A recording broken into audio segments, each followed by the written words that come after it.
तो मोबाइल डिब्बा है कि नहीं? हाँ या ना? फिर वो मोबाइल किसी काम का नहीं है जिसमें नेटवर्क ना हो तो। हाँ या ना? उसी तरह आपको भी एक नेटवर्क से कनेक्ट कर रखा है ईश्वर ने, और वो कनेक्ट होने का जो पावर है ना, वो आपके मस्तिष्क में है। डिवाइस जो लगी है, ईश्वर ने लगा रखी है डिवाइस, वो आपके मस्तिष्क में है, फिट है। बस आप जरा ध्यान करेंगे, जरा परमात्मा की ओर निहारेंगे, आंखें बंद करके ध्यान करेंगे और बाहरी संसार से हटके एक ध्यान जगत में जाएंगे, भगवत चिंतन में डूबेंगे। अपने आप को अंतरिक्ष की ओर ले जाइए, मानसिक रूप से अपने मन को अंतरिक्ष की ओर ले जाइए, अपने मन को ऊपर की ओर ले जाइए। जब आप ऊपर की ओर ले जाएंगे, ऊंचाइयों की ओर ले जाएंगे, तो क्या होगा? आपके अंदर भी नेटवर्क प्राप्त होने लग जाएगा, नेटवर्क मिलने लग जाएगा। और जैसे ही नेटवर्क मिला तो सारी नकारात्मकता खत्म। आप कनेक्ट नहीं है।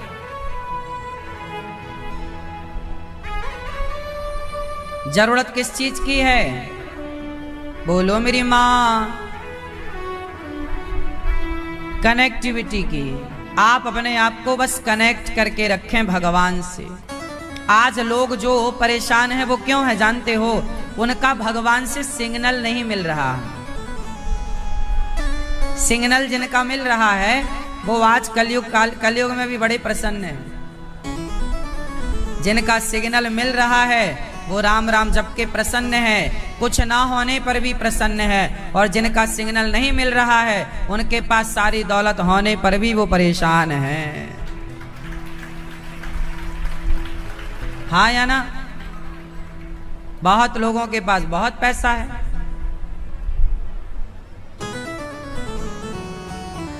पर बहुत पैसा होने पर भी वो क्या है? परेशान है। क्योंकि सिग्नल नहीं है, नेटवर्क नहीं। सुखदेव भगवान बोले, तस्मात् भारत सर्वात्मा भगवान ईश्वरो हरि श्रोतव्यः कीर्तितव्यश्च स्मर्तव्यश्चेच्छिताभयम्।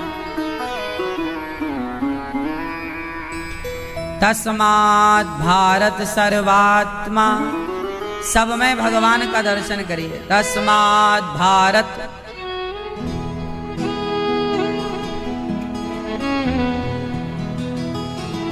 सर्वात्मा, सब में भगवान का दर्शन करो। और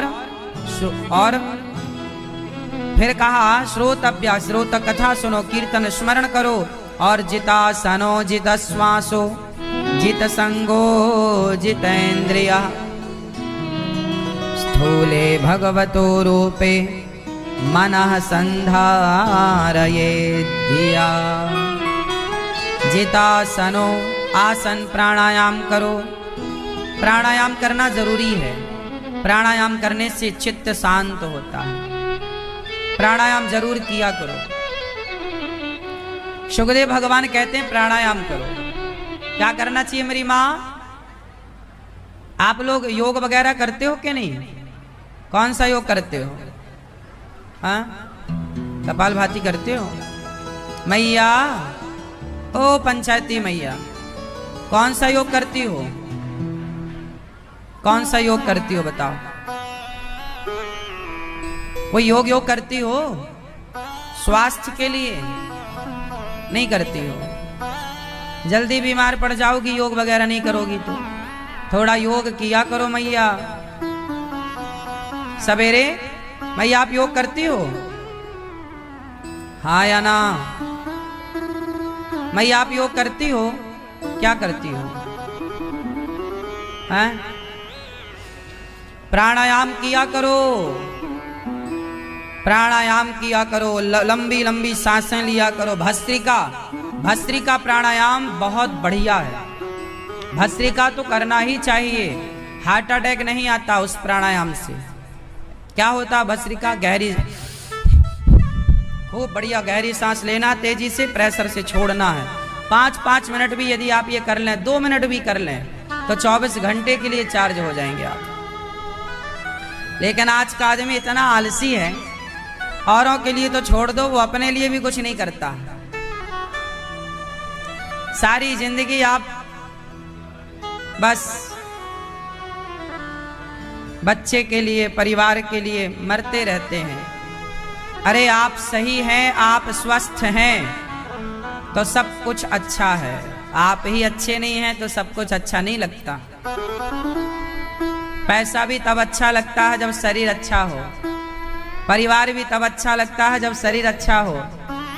परिवार अच्छा नहीं लगता तब जब शरीर अच्छा ना हो, पैसा अच्छा नहीं लगता तब जब शरीर अच्छा ना हो। इसलिए सबसे पहले क्या अच्छा होना चाहिए? शरीर।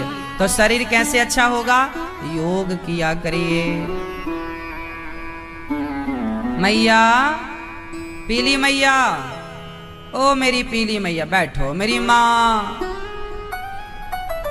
योग करना चाहिए। रोज सवेरे 1-2 किलोमीटर तक दौड़ा करो। सवेरे की हवा लाखों की दवा। सवेरे टहलो, सवेरे जल्दी जागकर, और बढ़िया हो सके तो बढ़िया पानी पियो सवेरे, बढ़िया 2-3 गिलास, फ्रेश होके फिर दौड़ा करो 2-4 किलोमीटर। सुबह चला करो, सवेरे गहरी सांसें लिया करो। सूर्य नमस्कार की 12 आसन, भुजंग। महिलाओं को सबसे ज्यादा कमर में दर्द होता है, बोलो हाँ या ना? थायराइड की प्रॉब्लम सबसे ज्यादा स्त्रियों को होती है, हाँ या ना? क्यों? क्यों कमर का दर्द महिलाओं को ही सबसे ज्यादा क्यों होता है? क्योंकि महिलाएं सबसे ज्यादा बैठी रहती हैं।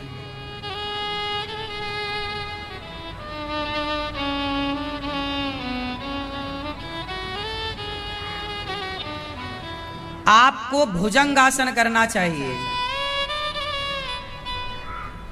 कमर के लिए भुजंगासन करेंगे, रेगुलर कर लेना। यूट्यूब पे सब आसन देख लेना, करना चाहिए। पेट के बल कुछ बिछा लो, नीचे दरी, चादर, चटाई, और पेट के बल लेट करके पट, और दोनों हाथ से अपने छाती तक उठाओ अपने आप को, सिर ऊपर, छाती ऊपर, कमर बिल्कुल यूं इस एंगल में होनी चाहिए, यू शेप में, आगे से उठना। इससे कमर अच्छी रहती है।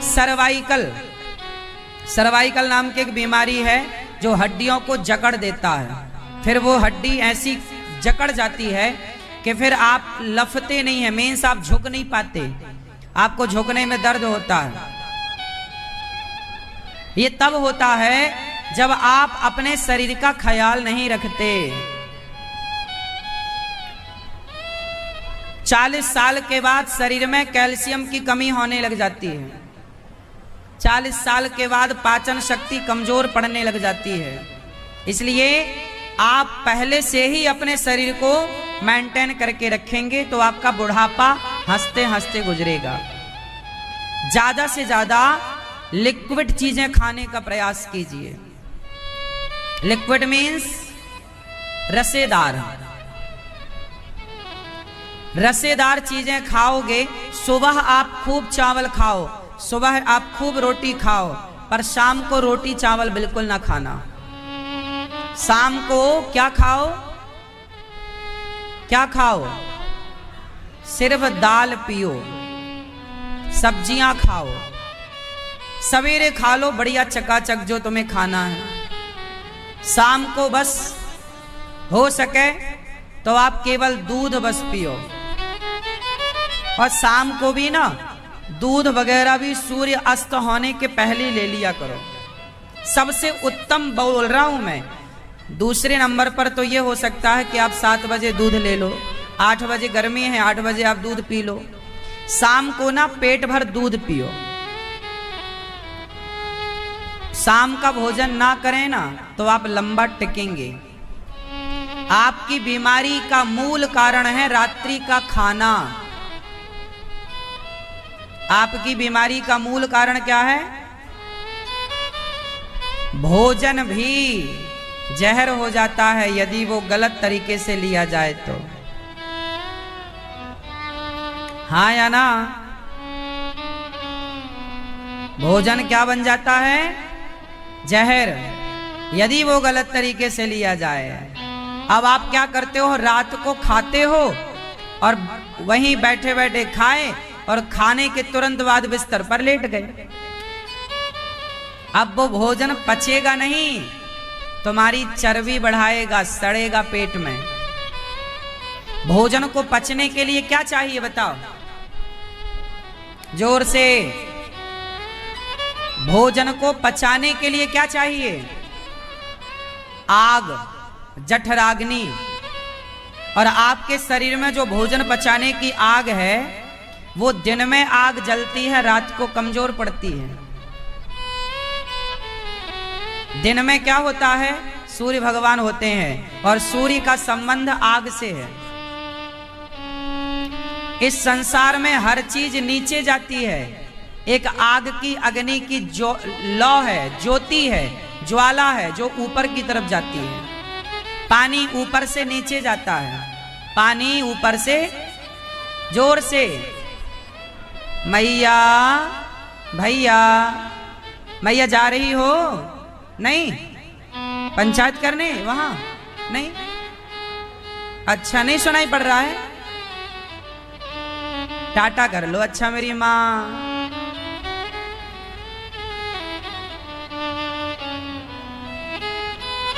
पानी ऊपर से नीचे आता है, हाँ या ना?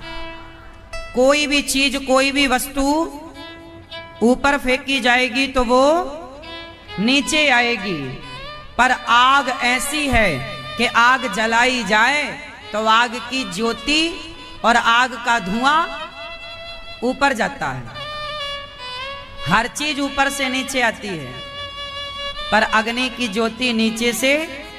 क्यों? क्यों? क्या विज्ञान है? बताओ। आप साइंस जानते हैं तो बताओ क्यों जाती है आग की ज्योति नीचे से ऊपर? गुरुत्वाकर्षण का सिद्धांत कहता है हर चीज ऊपर से नीचे आती है। तो क्यों आग की ज्योति और धुआं ऊपर की ओर जाता है? हाँ? हवा? भाई हवा तो हर चीज को मिल रही है। तिनके को भी हवा मिल रही है, तिनका काहे नहीं ऊपर जा रहा है? तिनका भी तो हल्का है। इसका साइंस और आध्यात्म दोनों आप समझिए। एक होता है अंश, एक होता है अंशी। एक होता है अंश, दूसरा होता है अंशी। जैसे गंगा है अंशी, और गंगा का बोतल में पानी भर लिया आपने जरा सा तो वो हो गया गंगा का अंश। जो थोड़ा है वो अंश है, जो ज्यादा है वो अंशी है। अंशी है तो अंश है, गंगा है तो गंगा जल है। अंशी ना होगा तो अंश ना होगा। जैसे आप और हम, ईश्वर हैं अंशी और हम हैं उनके अंश। उसी तरह जो आग है ना, आग है सूर्य की अंश। आग किसका अंश है? बोलो। सूर्य का। तो जो अंशी है वो अंशी ऊपर है, सूर्य भगवान ऊपर है। तो और अंश जो है, हमेशा याद रखिएगा, अंश अपने अंशी की तरफ भागेगा। अंश जो होता है वो अक्सर अपने अंशी की तरफ भागता, मतलब अपने जो उसे उत्पन्न करने वाला जनक है वो अपने जनक की ओर भागता है। तो आग को उत्पन्न करने वाला कौन? सूर्य। सूर्य ही है ऊपर, इसलिए आग सूर्य की ओर ऊपर की ओर भागती है। और जल नीचे की तरफ भागता है, क्योंकि संसार में पानी जहां पानी है वो पानी समुद्र का पानी है, और समुद्र नीचे है। समुद्र नीचे है, हर जल का अंशी समुद्र है। आपके घर में बोतल भर पानी भरा होगा तो उस पानी का अंशी भी समुद्र ही है। इसलिए पानी अपने समुद्र की, कहीं भी पानी गिरेगा वो बह के समुद्र की तरफ जाएगा। कहीं भी आग लगेगी ऊपर की ओर भागेगी। क्यों? हर अंश अपने अंशी की तरफ भागता है, हर अंश अपने। इसी प्रकार आप लोग जब नीचे खाई की तरफ देखते हो ना तो आपको डर लगता है। आप गहरी खाई देखते हो तो आपको क्या लगता है? डर, हाँ या ना?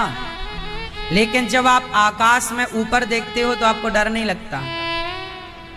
नीचे देखने से डर है, ऊपर देखने से डर नहीं लगता। बताओ क्यों? क्यों?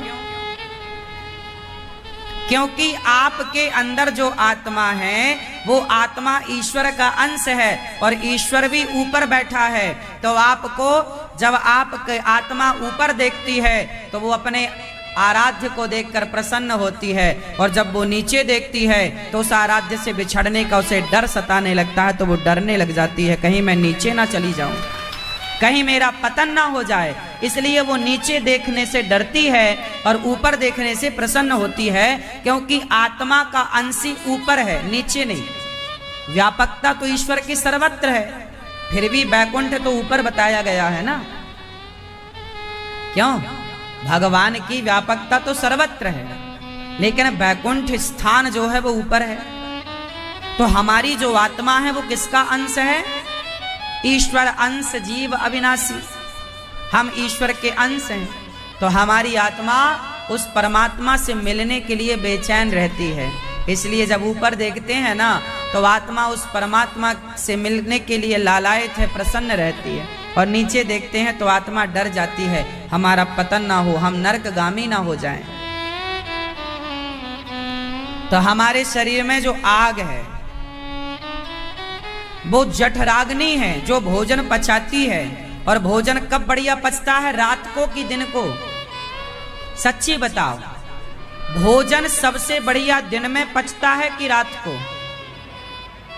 क्यों भैया, चश्मा वाले भैया, भोजन कब बढ़िया पचता है? रात को, दिन में? क्यों? क्योंकि दिन में सूर्य भगवान होते हैं, और सूर्य भगवान का कनेक्शन हमारे भीतर की आग से है। शरीर में पंच तत्व है ना, उस पंच तत्व में एक तत्व अग्नि तत्व है, और अग्नि तत्व का संबंध सूर्य से है। तो दिन में यदि आप खाते हो तो आपका खाया जल्दी पचता है। रात का खाते हो तो रात का खाया नहीं पचता। लड़कपन में तो पता नहीं चलता, लड़कपन में तो सब चलता है। जवानी में भी पता नहीं चलेगा, जवानी भी मजबूत होती, पचा डालती है। लेकिन 35 साल के बाद यदि आपने कंट्रोल करना स्टार्ट कर दिया तो आप 100 साल तक जियोगे। मेरी थ्योरी से चलोगे, मेरी थ्योरी से चलोगे तो 100 साल तक बिना बीमार पड़े जियोगे। और आप अपने तरीके से चलोगे कि रात के 10 बजे खा लिया, पार्टियों में रात के 2 बजे खा लिया। रात को लोग दही बड़ा खाते हैं। तुमने अपने बाप दादों से सुना नहीं है कि रात को दही नहीं खाना चाहिए? तुम्हें फोकट का जहर मिल जाए ना, तुम जहर खा लोगे, बस फ्री का मिलना चाहिए। रात को आप दही खाते हो, बताओ हाँ या ना? रायता कब पिया जाता है? दिन में कि रात को? भाई खाने पीने का भी एक सिद्धांत है, नियम है, नियमावली है। खाने पीने का क्या है भैया? नियम है। रात को क्या खाएं? अच्छा, रात को क्या खा सकते हैं? उत्तर दो। रात को कुछ भी नहीं खा सकते। केवल पी सकते हैं दूध। 6 बजे आप दाल पी सकते हैं, 7 बजे दाल पी लो, दाल पी लो, दाल का पानी पी लो, दाल पी सकते हैं, दूध पी सकते हैं। अच्छा, दूध और दाल को एक साथ भी नहीं पीना है, दूध और नमक एक साथ नहीं लेना चाहिए, दूध और नमक एक साथ नहीं लेना चाहिए, यह नुकसानदायक है। दूध और नमक लेने से शरीर में बहुत बड़ी हानि हो सकती है, चमड़ी का रोग हो सकता है। कम से कम आधा घंटा का अंतर हो, कम से कम, अधिक से अधिक 1 घंटे का अंतर हो। आपने दाल पी लिया है, आपने 6 बजे दाल पी ली तो 7 बजे दूध पी के बढ़िया 100-200 कदम चलो और रात को आप सो जाइए। रात को कुछ ना खाइए, दूध पीजिए बस। और सुबह जागो तो नहा धो के पूजा पाठ करके सबसे पहले खाओ। क्या खाओ? फल। सुबह क्या खाना चाहिए? जोर से, जोर से। सुबह क्या? नाश्ते में फल होना चाहिए या अंकुरित अनाज, स्प्राउट्स इत्यादि, अंकुरित चने, अंकुरित दालें, अंकुरित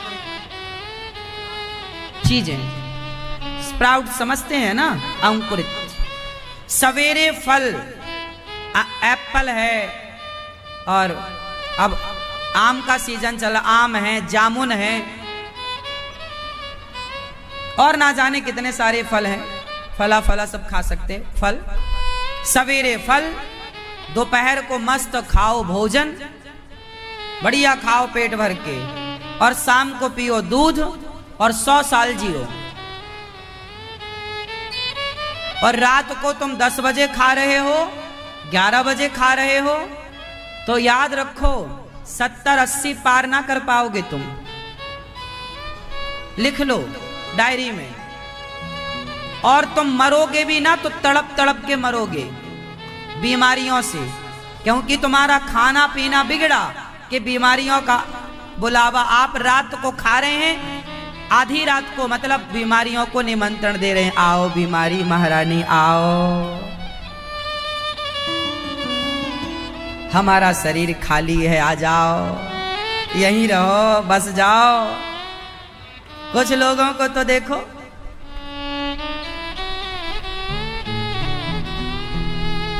दिन भर इंजेक्शन लेते हैं, कुछ लोग रोज गोलियां खाते हैं, शुगर है, बीपी है, फला है, ये वो। थोड़ा सवेरे योग करो, प्राणायाम करो, और खाने पीने में कंट्रोल। फिर देखो बिना बीमारी के आप जियोगे। हाँ या ना? शरीर को जितना बढ़िया खाना दोगे उतना मस्त चलेगा। जितना गलत दोगे, पिज्जा बर्गर चाउमीन खाओगे तो जल्दी मर जाओगे।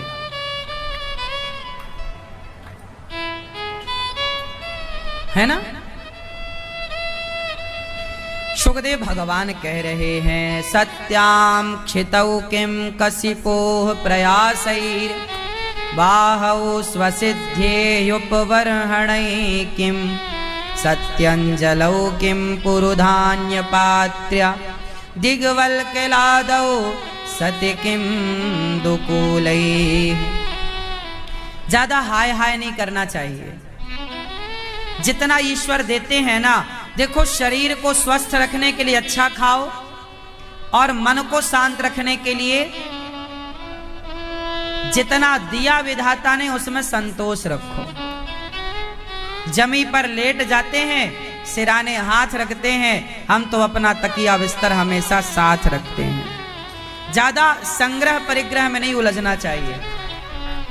अच्छा ये बताओ, कितना धन जोड़ना चाहिए? क्यों मैया, कितना धन जोड़ना चाहिए? जितना जोड़ सको। क्यों भैया, कितना धन जोड़ना चाहिए?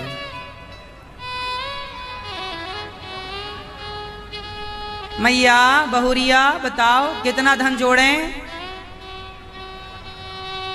बताओ बताओ। नहीं पूछ हम रहे हैं, बता पड़ोसन को रही हो। हाँ कितना धन जोड़ना चाहिए? कितना? राम इतना दीजिए जामे कुटुंब समाय, मैं भी भूखा ना रहूं साधु न भूखा जाय। हे विधाता इतना दो हम भी भूखे ना रहें और हमारे द्वार पर कोई साधु संत आए वो भी भूखे।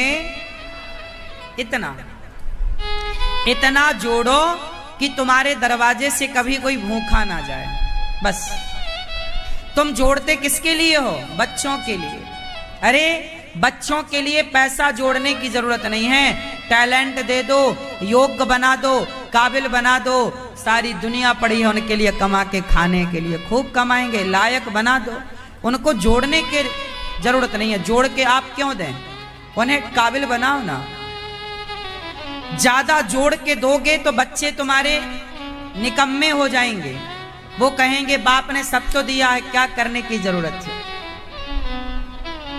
फिर वो पैसे का मिसयूज करेंगे, खाएंगे पिएंगे और शराब पिएंगे और स्त्रियों को लाला के घर में नचाएंगे, सुरा और सुंदरी की तरफ भाग जाएंगे। याद रखना, ज्यादा अमीरी अच्छी नहीं होती। ज्यादा अमीरी अच्छी नहीं। ज्यादा धनवान व्यक्ति गरीब के बिगड़ने के चांस कम है, गरीब के पाप करने के चांस कब है? कम है। अमीरों के बिगड़ने के चांसेस ज्यादा हैं, क्योंकि अमीरी जब आती है तो साथ में एक नशा लेकर आती है।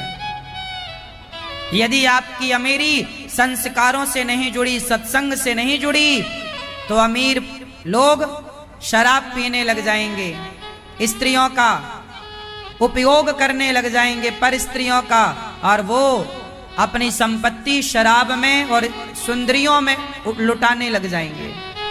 सारा धन बर्बाद कर देंगे वो गलत जगह।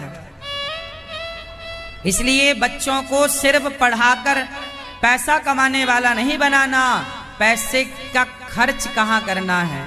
पैसा कमाना बड़ा नहीं है मेरी माँ, पैसा खर्च करना बड़ी बात है। कमा तो आप सब रहे हैं, पर खर्च करना बड़ी बात है। कुछ लड़के पैसा मिले तो गाड़ियां ले आते हैं, कुछ लड़के पैसा मिले तो बड़ा मोबाइल ले आते हैं, कुछ लड़के पैसा मिले तो पराई औरतों के संग घूमने लग जाते हैं। लेकिन कुछ लोग हैं कि पैसा मिले तो भूखे को भोजन कराने लग जाते हैं, प्यासे को पानी की व्यवस्था करने लग जाते हैं, निर्वस्त्र को वस्त्र देने के लिए सोचने लग जाते हैं। आप ही बताइए कि पैसे का सही उपयोग क्या है। तो पैसा कमाना बड़ी बात नहीं है, बच्चे तो कमाएंगे पैसा बड़े होकर, पर वो खर्च कहाँ करेंगे ये बड़ी बात है। क्यों भैया?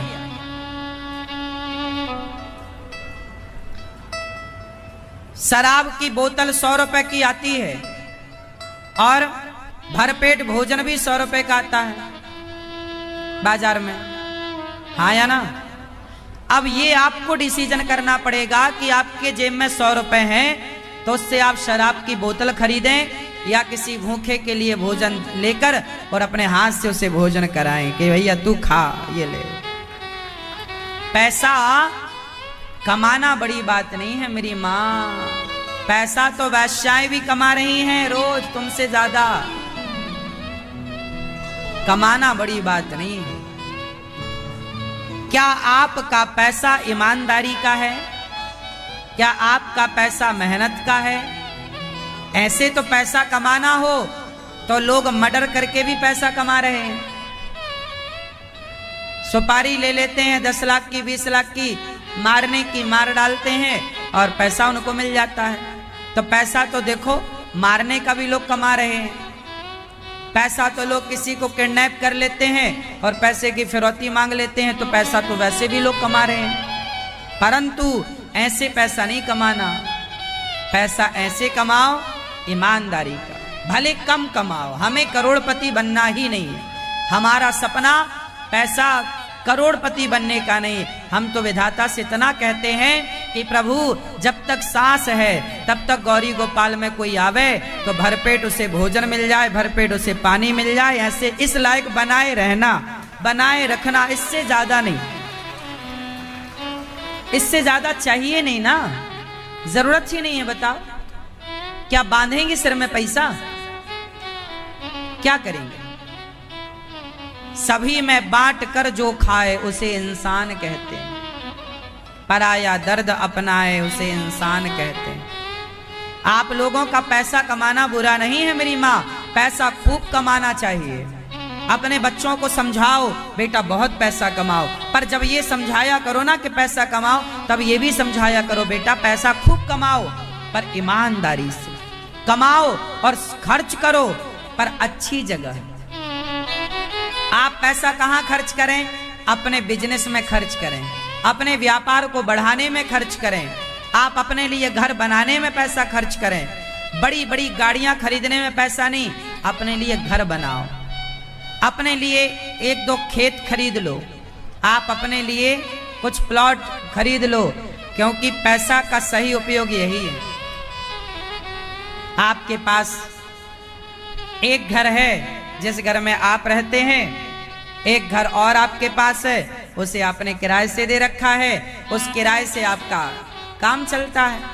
ये समझदार लोग ना इस तरह की प्लानिंग करते हैं। और जो बेवकूफ लोग होते हैं वो पैसा आया तो बड़ा मोबाइल ले आएंगे, बड़ी गाड़ी ले आएंगे और बर्बाद कर देंगे गाड़ी मोबाइल में, बड़ी महंगी शराब पी जाएंगे और फिर 0 सन्नाटा हो जाएगा। पैसा आए तो उसको पृथ्वी माता में लगाओ, थोड़ी सी भूमि आपके पास होनी चाहिए, क्योंकि ये अचल संपत्ति है। एक संपत्ति होती है चल। बताओ चल संपत्ति में क्या क्या होता है? हाँ, सोना चांदी हीरा मोती। पहले के लोग ना सोने में इन्वेस्ट करते थे, सोना खरीद लेते थे। सोना चांदी हीरा मोती ये सब चल संपत्ति है, परंतु जमीन जायदाद यह अचल संपत्ति है। तो आपके पास क्या होना चाहिए? चल संपत्ति है, अच्छी बात है, थोड़ी अचल भी हो। बाप दादों की संपत्ति है, उसे बेचो मत, संभाले रखो, बढ़ाओ उसे, घटाओ ना। पैसे के सदुपयोग करो। आज कितने गांव में लड़के लोग, टपोरी लोग कैसे होते हैं जानते हो? बाप का एक खेत बेचा, एक गाड़ी ले आई बढ़िया बड़ी 40 लाख की, 50 लाख की गाड़ी में चलो। और गाड़ी खरीदी काहे से? खेत बेचकर। अब देखो जरा, खेत बेचकर गाड़ी खरीदी तो 1 साल बाद वो गाड़ी हो जाएगी 20 लाख की गाड़ी, 10 लाख की, 5 लाख की, और खेत बेचा था वो हो गया डबल। गाड़ी की कीमत घटती है और खेतों की कीमत, और गाड़ी खेत बेचकर गाड़ी खरीदना समझदारी है क्या? बोलो बोलो भाई। लेकिन ये बहुत सारी औलाद ऐसी होती हैं जो मिसयूज करती। इसलिए कहता हूं बच्चों को पैसे मत दो, संस्कार दो, टैलेंट दो, काबिल बनाओ। संपत्ति तो वो कमा लेंगे, गुण दे दिया तो कमा लेंगे। कदर करना सिखाओ पैसे की। आजकल के बच्चों को पैसों की कदर नहीं है। सुखदेव भगवान कहते हैं ज्यादा हाय हाय नहीं रे बाबा। चीराणि किम पथि न संति दिशन्ति भिक्षाम नैवांग्रिपा पर भ्रतः सरितोप्य सुस्यन। जब हमारा काम जमीन पर लेटने से हो जाए, सत्याम क्षितौ किम कसिपो प्रयास, जब जमीन पर सोने से काम चल जाए तो बिस्तर का सही खर्चा क्यों है ना? जब पहनने को रास्ते में चीराणी किम पथि न संति दिशन्ति भिक्षा, जब रास्ते में हमें फटे चीथड़े कपड़े मिल जाते हैं और वृक्ष हमें फल के रूप में भिक्षा देते हैं, तो हम काय को संग्रह करें ज्यादा? आनंद से हे विधाता, बोलो हे विधाता हमें इतना दो, कि हमारे द्वार से कभी कोई भूखा ना जाए, सबको पेट भर भोजन हम करा सकें, आपको बढ़िया भोग लगा सकें, प्रभु के भक्तों की और प्रभु की सेवा में लगे लगे ये जीवन गुजर जाए। पैसे के चक्कर में लोग पागल हुए पड़े हैं।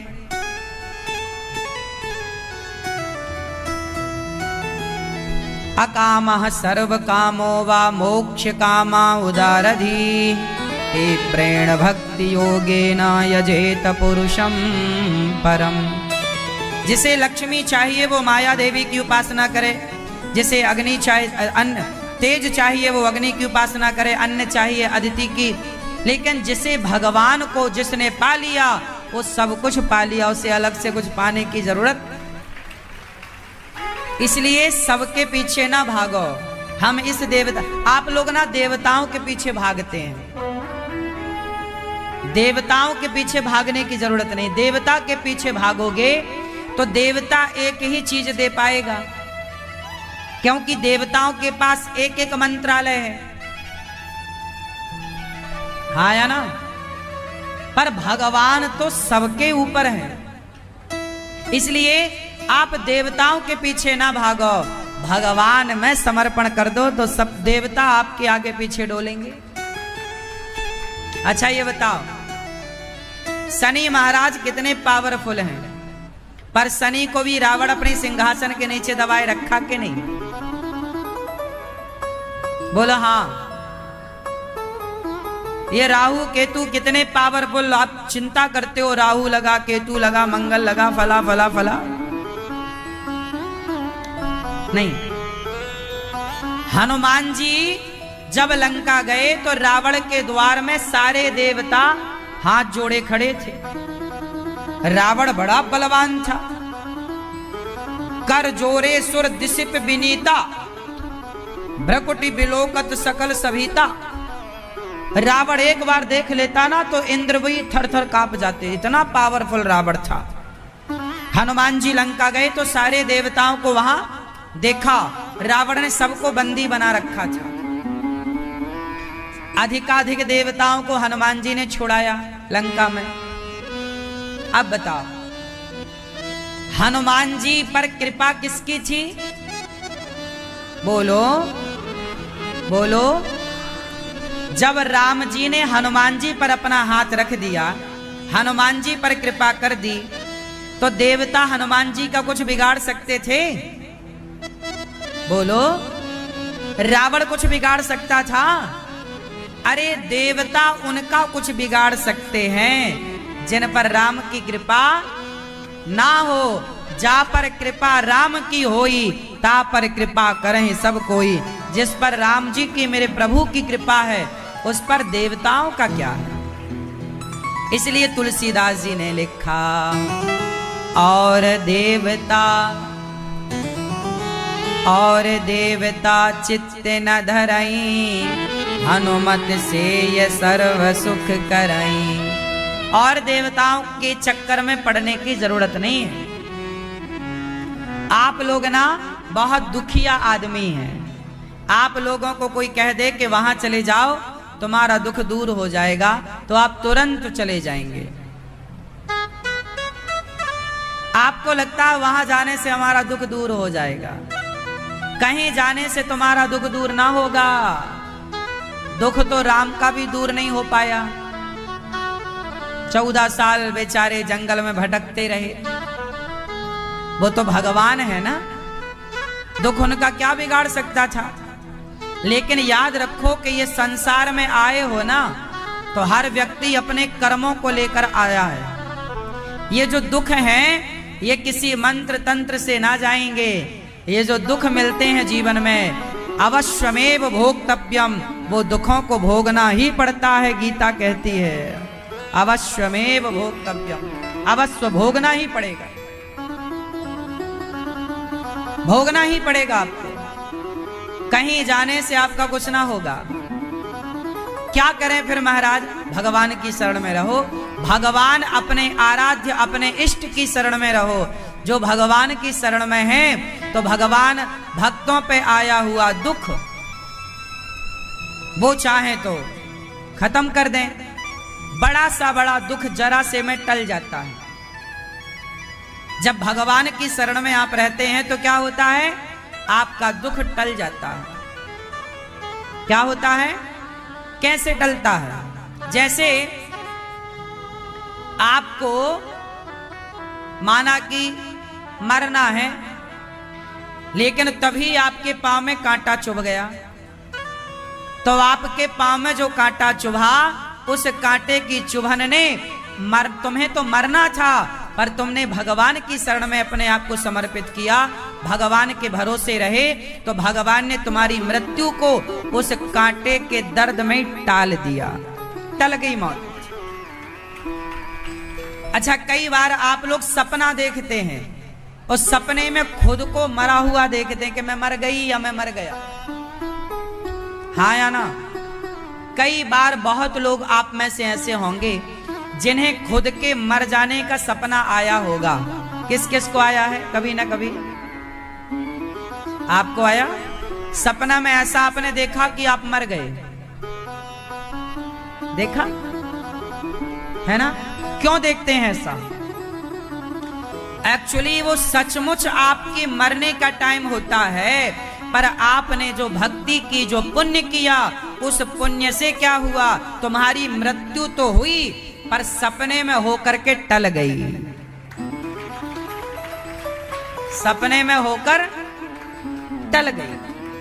क्यों टल गई? क्योंकि तुम्हारे पुण्य आड़े आ गए, तुम्हारे पुण्य ने तुम्हारी रक्षा कर ली। अभी कुछ और दिन का जीवन दान दे दिया और आनंद से रह लो।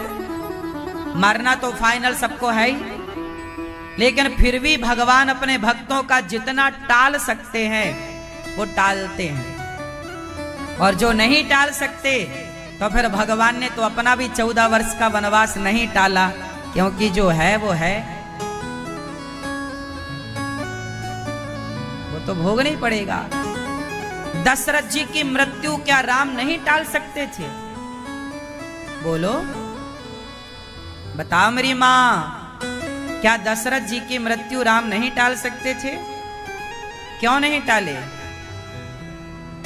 नहीं टाला, उनका यही समय था। भगवान है इसका मतलब ये नहीं कि वो विधि के विधान से छेड़ाछाड़ी करेंगे। भाई भगवान ही विधि के विधान को मैट देंगे तो फिर मानेगा कौन? भाई सिस्टम को तो सबको मानना पड़ेगा ना। भाई भारत का कानून है, उसे तो सबको मानना पड़ेगा। उसी तरह ईश्वर खुद संसार की व्यवस्थाओं को मानते हैं। क्या जरूरत थी भगवान को वनवास जाने की, और पिता की मृत्यु क्यों हो गई? विधि का विधान। दशरथ जी का दुख ना टल सका तो हमारा और आपका दुख कैसे? हाँ, भगवान की शरण में रहने से बड़ा बड़ा दुख जरा से में टल जाएगा, ये जरूर गारंटी है। भगवान कहते हैं न मे भक्त्या प्रणश्यति, मेरे भक्त का कभी पतन नहीं होता, मेरे भक्त का कभी नाश नहीं होता। ये गारंटी भगवान ले रहे हैं कि जो मेरा है, जो शरण में आ गया, उसका बाल भी बांका कोई कर नहीं सकता, बशर्ते वो मेरी शरण में रहे। हाँ या ना? सही है मेरी मां? तो भगवान की शरण में रहना अच्छा है। सुखदेव भगवान ने कहा नमः परस्मै पुरुषाय भूयसे सदुद्भवस्थान निरोध लीलया गृहीत शक्ति तृतीयाय देहिना मंतर्भवायानुपलक्ष्य वर्त्मने। नमः परस्मै, सुखदेव भगवान ने भगवान की स्तुति करी और भगवान नारायण से ब्रह्मा जी और ब्रह्मा जी को चतुश्लोकी भागवत का उपदेश भगवान ने किया। ब्रह्मा जी को 4 श्लोकों की भागवत भगवान ने सुनवाई। फिर ब्रह्मा जी ने सृष्टि का क्रम बढ़ाया। ब्रह्मा जी के शरीर से मनु और शत्रुपा का जन्म हुआ। ब्रह्मा जी के शरीर से किसका जन्म हुआ? मनु और शत्रुपा। मनु पुरुष हैं, शत्रुपा स्त्री हैं। स्त्री पुरुष का जोड़ा ब्रह्मा जी के शरीर से प्रकट हुआ और यही शरीर, दोनों के शरीर से फिर भगवान ने पृथ्वी की स्थापना वाराह भगवान ने हिरण्याक्ष को मार कर करी और मनु शत्रुपा की 5 संतानें हुई। बोलिए वाराह भगवान की जय। 3 बेटियां और 2 बेटे। कल की तरह करो बेटा। मनु शत्रुपा की 5 संतानें हुई। 3 बेटियां हुई और 2 बेटे। आकुति, देवहूति और प्रसूति 3 बेटियां। प्रियव्रत और उत्तानपाद 2 बेटे। आकुति का विवाह ब्रह्मा जी ने मनु जी ने रुचि प्रजापति ब्रह्मा जी के पुत्र से किया। देवहूति का विवाह कर्दम ऋषि। आकुति के यहाँ यज्ञ भगवान हुए। माता देवहूति का विवाह कर्दम ऋषि से हुआ। हमारे यहाँ के ऋषि लोग गृहस्थ थे। अच्छा बताओ, 4 आश्रम होते हैं, ब्रह्मचर्य, गृहस्थ, वानप्रस्थ, सन्यास। सबसे बढ़िया आश्रम कौन सा है? आप कौन से आश्रम में रहते हैं? क्यों? पीछे वाली मैया, पंचायती मैया, आप कौन से आश्रम में रहती हो? कौन से? गौरी गोपाल आश्रम में?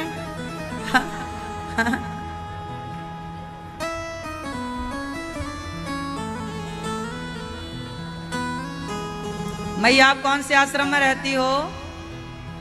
बोलो मेरी माँ। हम सब लोग गृहस्थ आश्रम में रहते हैं। आपका घर, आपका परिवार एक आश्रम है, गृहस्थ आश्रम। हम सब गृहस्थ लोग हैं। और गृहस्थों का धर्म क्या है बताओ? गृहस्थों का धर्म क्या है? गृहस्थों का धर्म है कि वो नित्य सूर्य भगवान को जल चढ़ाएं, नित्य भगवान की उपासना करें। आपके घर में रोज घंटी शंख बजना चाहिए। आपके घर में रोज आरती पूजा होनी चाहिए। आपके घर से रोज कीर्तन की ध्वनि निकलनी चाहिए। आपके घर में, घर के ऊपर एक ध्वजा होना चाहिए, झंडा, हाथ वज्र और ध्वजा विराजे। घर के ऊपर झंडा हो, घर के अंदर से कीर्तन की ध्वनि हो। सवेरे जागो, नहाओ, सबसे पहले सूर्य भगवान को लोटा भर। ये गृहस्थों का धर्म है। फिर इसके बाद पूजा पाठ करके पवित्र भाव से, पवित्र मन से नहा धोकर पूजा पाठ करके प्रसाद भगवान को नहला धुलाकर पूजा करके रसोई में जाके भगवान के लिए प्रसाद बनाओ। खाना नहीं बनाओ। आप क्या कहती हो? खाना बना रही हूं। खाना खाना नहीं, प्रसाद।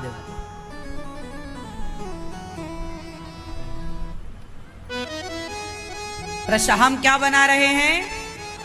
क्या बना रहे हैं? अपने कहने का ना तरीका बदलो।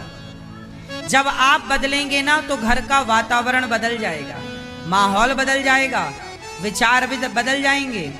आप क्या कहती हो? खाना बना रहे हैं। आज खाने में क्या बनाए? नहीं, आज प्रसाद में क्या बनाए? आपके घर में क्या बनता है? आप खाना मत बनाया करो। क्या बनाओ? आज हम भगवान जी के लिए खीर बना रहे हैं।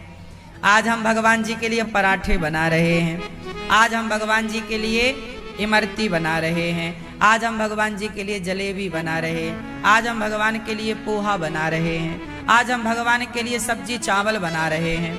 आज हम भगवान जी के लिए बढ़िया रोटी बना रहे हैं, जो आप बनाओ, खिचड़ी बना रहे हैं, दलिया बना रहे हैं, हलवा बना रहे हैं, पूड़ी बना, जो बनाओ भाव यही हो कि हम भगवान के लिए बना रहे हैं। ये भावना हो कि हम अपने बच्चों के लिए बना रहे हैं। बच्चे तो खा ही लेंगे, पर खाएंगे क्या? डायरेक्ट बच्चों को खिलाओगे तो वो खाना होगा, पर भगवान को भोग लगाकर खिलाओगे तो वो प्रसाद हो जाएगा। प्रसाद खिलाओ बच्चों को, प्रसाद खाएंगे तो बुद्धि पवित्र होगी। तो सब गृहस्थों का घर कैसा हो? घर में तुलसी होनी चाहिए। आप में से कितने लोगों के घर में तुलसी है?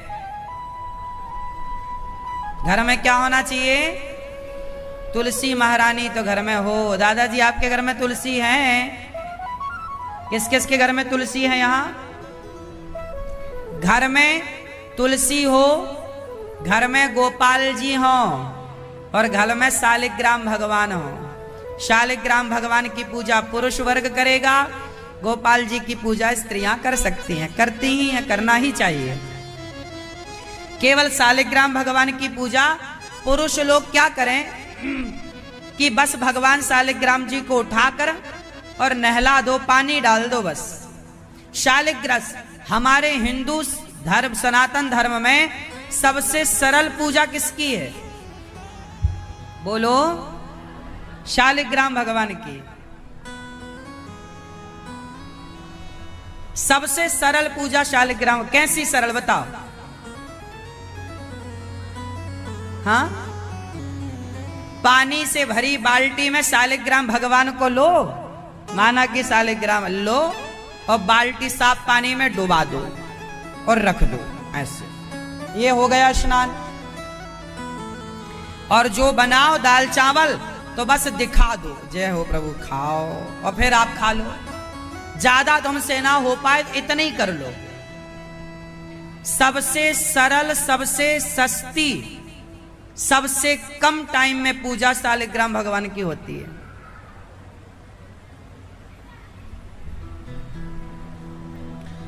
है ना मेरी मां?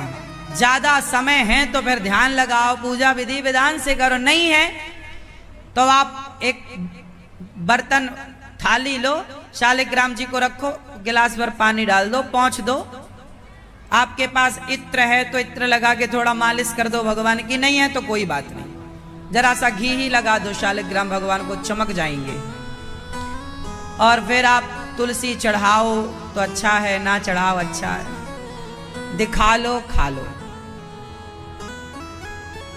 अच्छा, शालिग्राम भगवान को धो के पानी पी लो और भगवान को रोटी चावल दिखा के खा लो।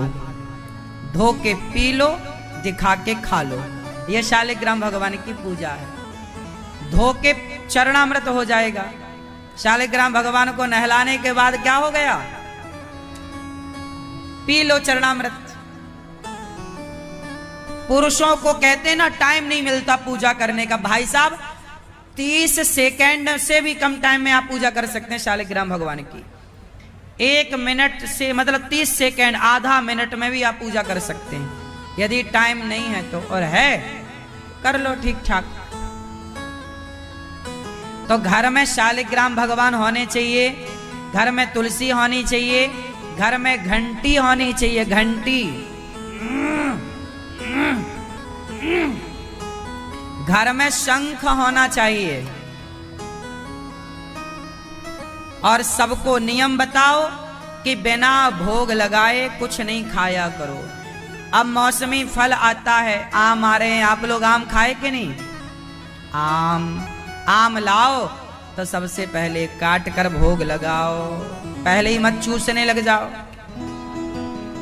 भगवान को खिलाओ, दिखाओ।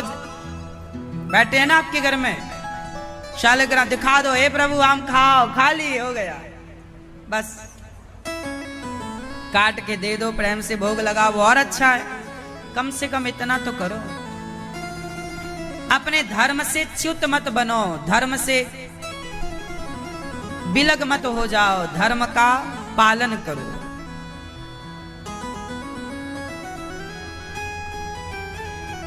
श्री सुखदेव भगवान कह रहे हैं, अत्र सर्गो विसर्गश्च स्थानं पोषणमूतया मनवंतरेशानुकथा निरोधो मुक्तिराश्रयः। भागवत जी में 10 लक्षणों का वर्णन किया। विदुर जी महाराज जब समझाने लगे कि देखो पांडवों को 5 गांव दे देने चाहिए, तो समझा रहे थे विदुर जी, तो विदुर जी को दुर्योधन ने घर से ही निकाल दिया। कहां से निकाल दिया? जब भगवान शांति दूत बनकर आए, कहा दुर्योधन 5 गांव दे दो। दुर्योधन बोला हम सुई की नोक बराबर जगह नहीं देंगे। इस स्थिति में भगवान से कहा दुर्योधन ने कि 56 भोग मेरी माता श्री ने बनाया है, हे प्रभु आप चल के ग्रहण कर लो। कहा भगवान ने ना, मैं नहीं खा सकता, मैं 56 भोग आपके नहीं खाऊंगा। मुझे 56 भोग का स्वाद और स्वार्थ नहीं है, ना इसके आवश्यकता है। मैं तो विदुर जी के घर खाऊंगा। भगवान बिना बुलाए विदुर जी के घर गए और विदुर जी ने भगवान को छिलकों का भोग लगाया। प्रेम से भगवान ने छिलकों का भोग लगाया। मैया, और बच्चा, टोपी वाले भैया, ये छोरा किसका है भाई? बैठ जा बेटा। खड़ा होके क्या कर रहा है? मैया बैठ लो मेरी मां।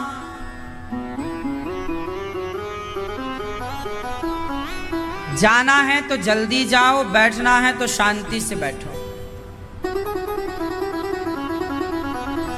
व्यवधान ना करो, मेरी प्रार्थना है। कथा सुना करो तो टाइम लेके आया करो।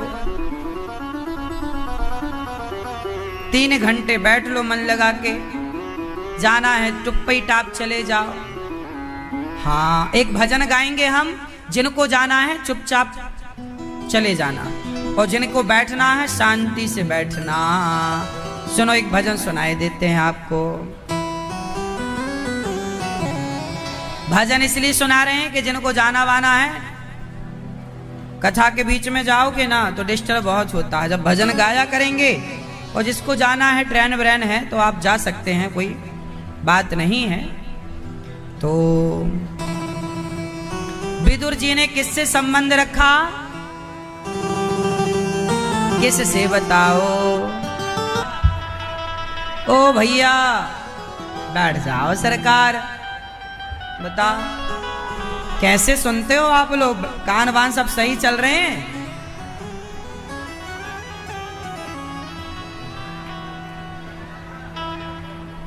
पीली मैया, ओ मेरी माँ, तुम्हारी सासी कहती थी हमारी बहू सुनती नहीं है। ठीक कहती थी, सही नहीं सुनती मैया।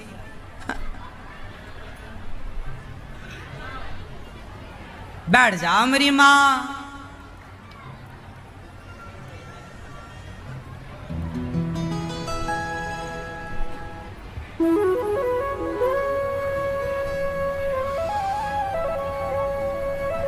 विदुर जी के घर भगवान गए और छिलकों का भोग लगाया। क्या खाए भगवान? भाव का भूखा हूं मैं, भाव ही एक सार है। भाव से भज ले मुझे तो भव से बेड़ा पार है। भगवान छिलकों का शबरी विदुरानी माँ के घर गए। विदुर जी बाजार थे, विदुर नहीं थे, घर थी विदुरानी। और भगवान जब विदुरानी के पास आए तो उस समय आंगन को लीप रही थी माता विदुरानी।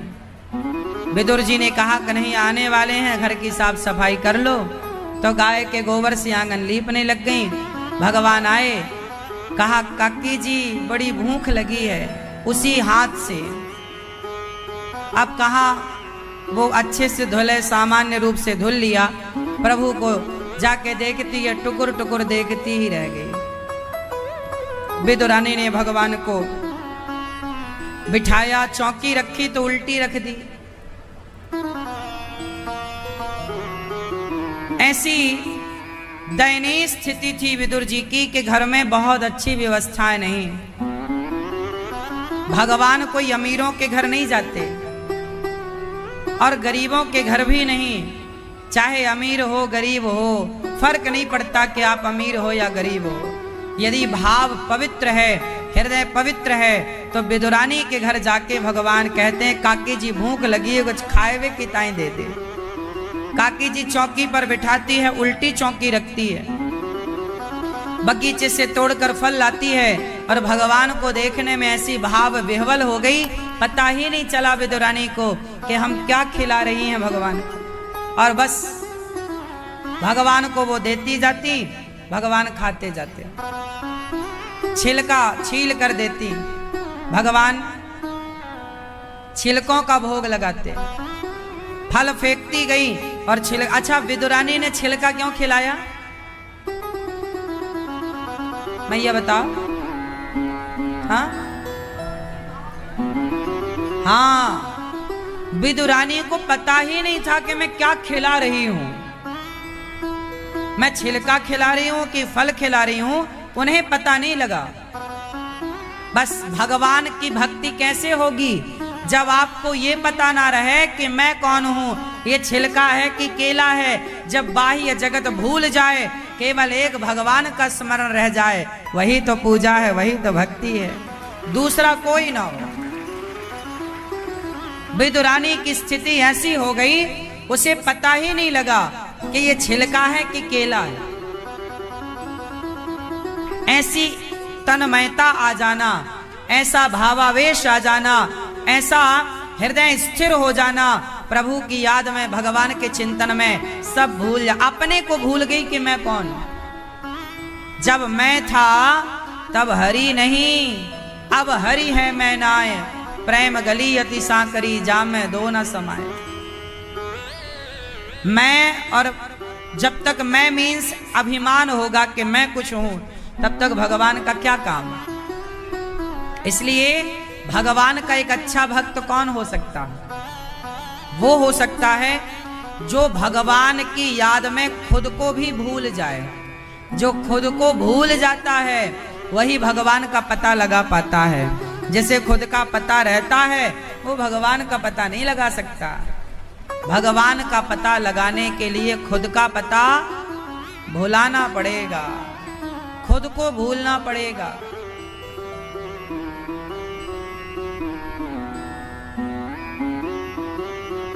बात समझ में आई क्या मैया?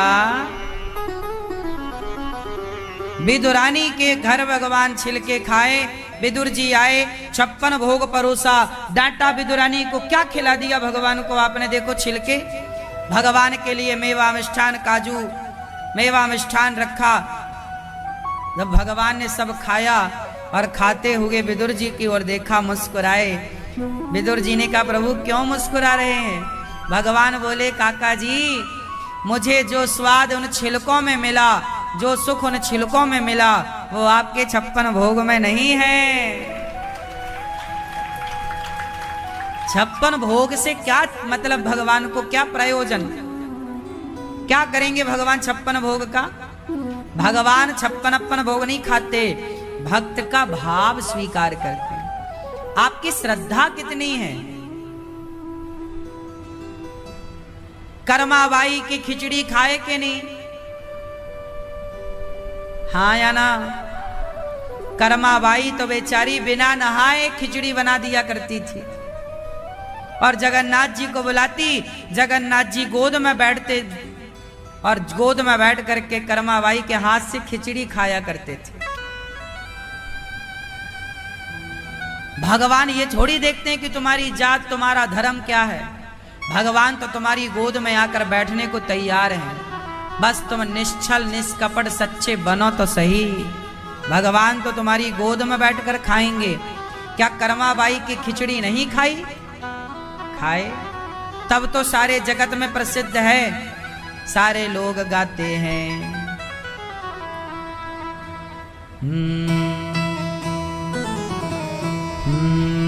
भक्ति हो तो कर्मा जैसी, सांवरियो घर आवे को।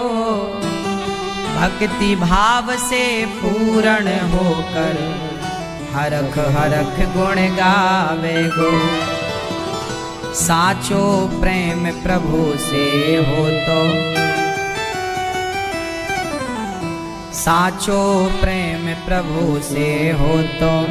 मूरत बोले काठ की, जीमो हमारा शाम धड़ी। जिमावे बेटी जाट की, थाली भर के लाई रे खिचड़ो। ऊपर घी की बाट की, जीमो हमारा शाम धड़ी। जिमावे बेटी जाट की। भक्ति हो तो कर्मा जैसी, सांवरियो घर आवे गो। भक्ति भाव से पूर्ण होकर, हरख हरख गुण गावे गो। साचो प्रेम प्रभु से हो तो, साचो प्रेम प्रभु से हो तो। मूरत बोले काठ की, जीमो हमारा शाम धड़ी। जिमावे बेटी जाट की। बाबो हमारो गाँव गयो है, ना जाने कब आवेगो।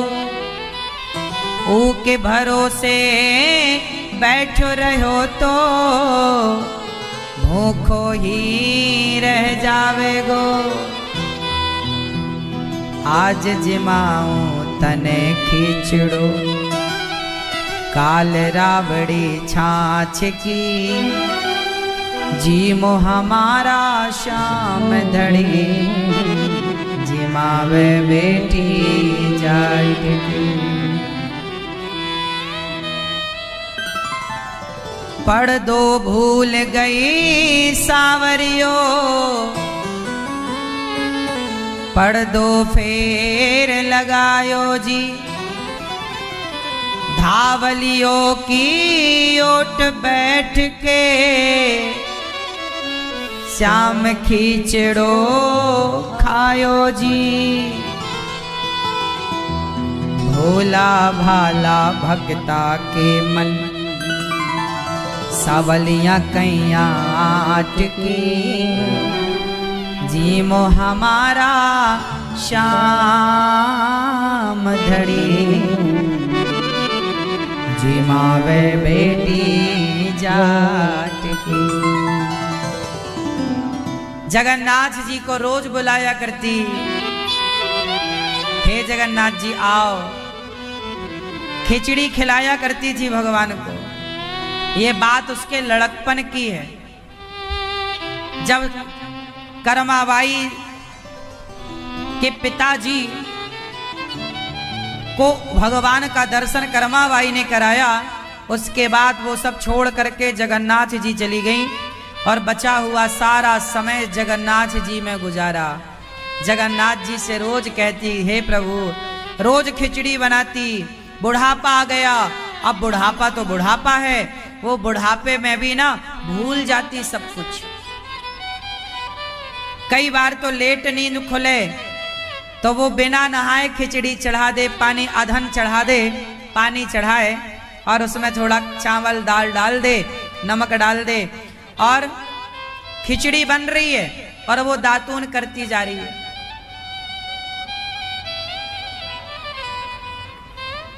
है ना। जब कई बार तो वो नहा ना पाई, बोली मैं लेट हो जाऊंगी, तो खिचड़ी बन गई, तो बिना नहाए बनाए खिचड़ी और जगन्नाथ जी को कहे, जगन्नाथ जी से कहती, हे जगन्नाथ जी, जगन्नाथ आइए मेरे नाथ आइए, मेरी खिचड़ी का भोग लगा जाए। वो कहती, करमाबाई पुकारती, जगन्नाथ आइए मेरे नाथ आइए, ओ मेरी खिचड़ी का भोग लगा जाइए। जगन्नाथ जी आए और करमाबाई के पास आए, माँ आज तूने लेट कर दिया, कल समय से खिलाना, समय से खिलाना। और भगवान को खिचड़ी का अपने हाथों से भोग लगाते। भगवान आए, गोद में बैठे और खिचड़ी खाने लग गए। एक दिन क्या हुआ, एकादशी का दिन था और एकादशी के दिन करमाबाई ने खिचड़ी बनाई और आज जरा लेट हो गई, तो भगवान को गोद में बिठा के वो खिला रही थी। तब तक मंदिर में पुजारी जी आए और पुजारी जी ने ताली बजाई, पर्दा खोलना चाहा। अब जगन्नाथ जी तो गायब थे। पुजारी जी ने पर्दा खोलना चाहा तो करमाबाई खिचड़ी खिला ही रही थी कि भगवान भागे और जाके मंदिर में बैठ गए। पुजारी जी ने पर्दा खोला और भगवान का दर्शन किया तो भगवान के मुंह में चावल लगा था, दाना चावल का। करमाबाई खवाती रोज और खवा के रोज मुंह पहुंचती, पर आज मुंह पहुंचा नहीं, भाग गए ना, मुंह नहीं पहुंच पाई तो भाग गए भगवान। अब भगवान को गरम गरम ताजा ताजा चावल पुजारी जी ने देखा, सभा बुलाई, पंचायत बुलाई, सुनो ये जगन्नाथ जी के मंदिर में कौन घुसता है, कौन भगवान जी के पास आया, कौन जगन्नाथ जी को ये चावल खिला के गया। अब सारे पुरी में हल्ला हो गया कि मंदिर में कोई चोर घुसता है, पर सबने देखा कि घुसेगा कहां से, दरवाजे तो बंद हैं, ताले बंद हैं। कोई तो नगर में डंडोरा पिटवाया कि आज जगन्नाथ जी को ये चावल किसने खवाए। तो बेचारी बूढ़ी अम्मा करमाबाई आई, महाराज क्षमा करो, मैंने अपराध किया है। क्या किया तूने? वो जगन्नाथ जी जो है ना, वो रोज मेरे से कहते हैं कि माँ तुम हमें खिचड़ी खवाया करो, तो हम उनके लिए खिचड़ी बनाती हैं और वो रोज आते हैं। पुजारी जी बोले तो तुम कैसे अंदर आती हो मंदिर में? बोले हम नहीं आते, वो अंदर वाले बाहर आते हैं। पुजारी जी ने कहा झूठ बोल रही हो, हम कैसे माने, कैसे मानो, कल आ जाना देख लेना। अब सारे पुजारी लोग छिप गए कुटिया में और फिर खिचड़ी बनाई भगवान के लिए। करमाबाई ने खिचड़ी बनाकर फिर कहा, जगन्नाथ आइए मेरे नाथ आइए, मेरी खिचड़ी का भोग लगा जाइए। जगन्नाथ आइए मेरे नाथ आइए, मेरी खिचड़ी का भोग लगा जाइए। जगन्नाथ आइए मेरे नाथ आइए, मेरी खिचड़ी का भोग लगा जाइए। जगन्नाथ आइए मेरे नाथ आइए, मेरी खिचड़ी का भोग लगा जाइए। मेरी खिचड़ी का भोग लगा जाइए, मेरी खिचड़ी का भोग लगा जाइए। मेरी खिचड़ी का भोग लगा जाइए, मेरी खिचड़ी भोग लगा जाए। भगवान आए और भगवान बैठ गए गोद में, प्रेम से बैठ करके भगवान कर्माबाई की गोद में बैठते हैं। और कभी माता लेट करती तो भगवान दरवाजे में खड़े होकर कहा करते, जल्दी कर्मा, जल्दी बोलो, जल्दी जल्दी कर्मा। इसलिए नाम पड़ गया कर्मा।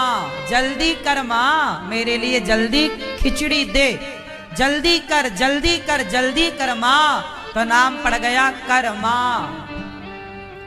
कर्मा बाई भगवान को खिचड़ी खवाई।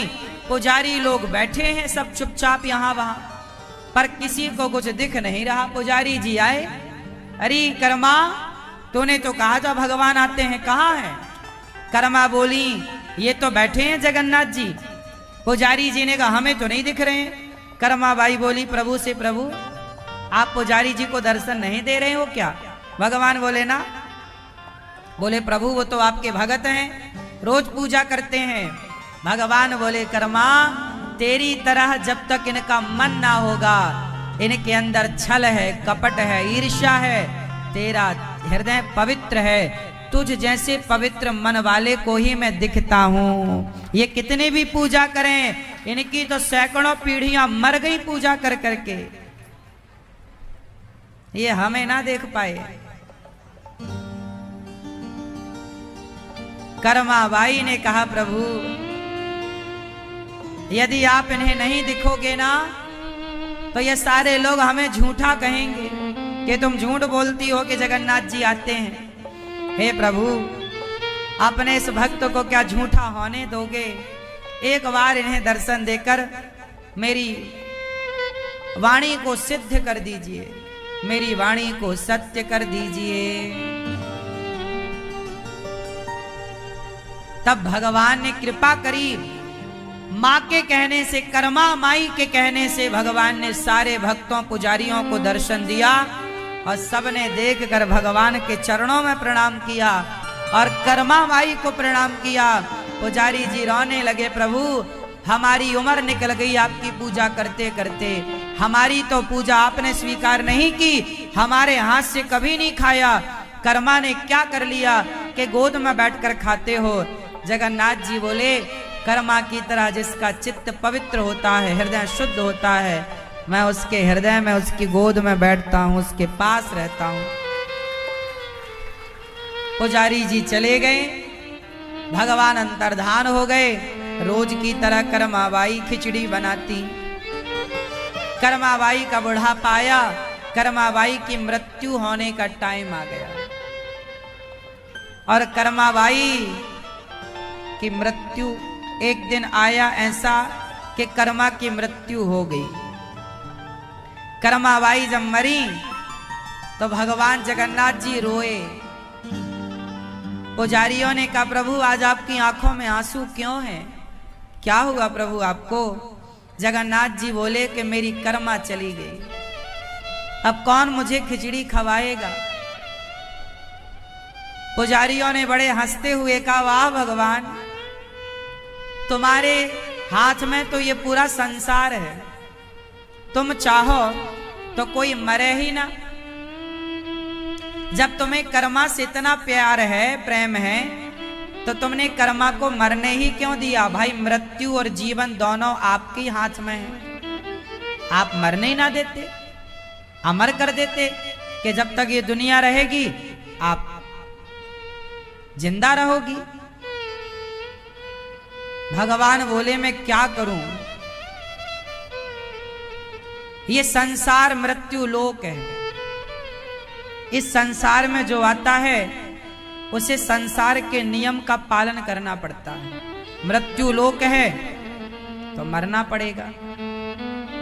और वो बूढ़ी हो गई थी मेरी माँ, बड़ी कष्ट में थी। बुढ़ापे का कष्ट जो होता है साहब, देखो वो तो मिलना ही मिलना है। कर्माबाई का कष्ट मैं देख ना पाया, इसलिए मैं अपने कर्मा को मैंने अपने पास बुला लिया।